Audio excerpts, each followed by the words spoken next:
ఈడబ్ల్యూటీసీఎస్ organisation 50th anniversary సందర్భంగా మనతోటి మాట్లాడడానికి తెలుగుదేశం పార్టీ లీడర్ అలాగే తానా మాజీ అధ్యక్షులు సతీష్ వేముల గారు ఉన్నారు. సతీష్ గారు చెప్పండి. ఈరోజు నాకు అయితే చాలా ఆనందంగా ఉంది. మా గురువు గారు ఎస్పెషలీ 8 సార్లు ఎమ్మెల్యేగా 6 సార్లు మంత్రిగా చేసి ఆయన ఈరోజు మాకు ముఖ్య అతిథిగా రావడం, ఆయన కష్టపడడానికి సార్ది కీనోట్ స్పీచ్ ఉంది, సార్కి ఒక స్పెషల్ అవార్డు కూడా అనౌన్స్ అయిపోతాం. ఇది చాలా ఆనందంగా ఉంది.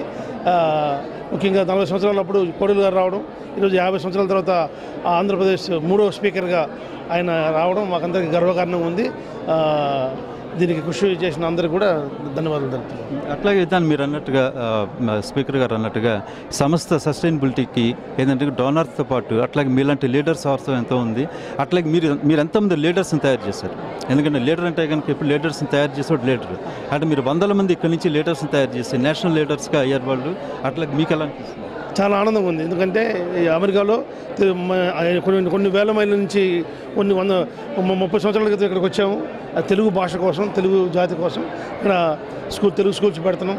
అటు తానా తరఫున, ఇటు గ్రేటర్ వాషింగ్టన్ తెలుగు సంఘం తరఫున మా వంతు మేము కృషి చేస్తాం. చాలా ఆనందంగా ఉంది.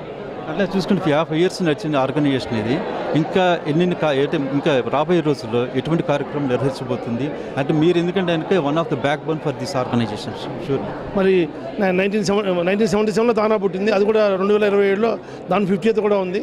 దాన్ని కూడా ఈ సభా వేదికగా మళ్ళీ మా స్పీకర్ గారిని దానికి కూడా ముఖ్య అతిథిగా రమ్మని చెప్పి పిలుస్తున్నాం. తప్పకుండా అది 2027లో మళ్ళీ వాషింగ్టన్ డీసీలో జరగబోతుంది. తప్పకుండా మా వంతు మేము కృషి చేస్తూ ఉంటాం.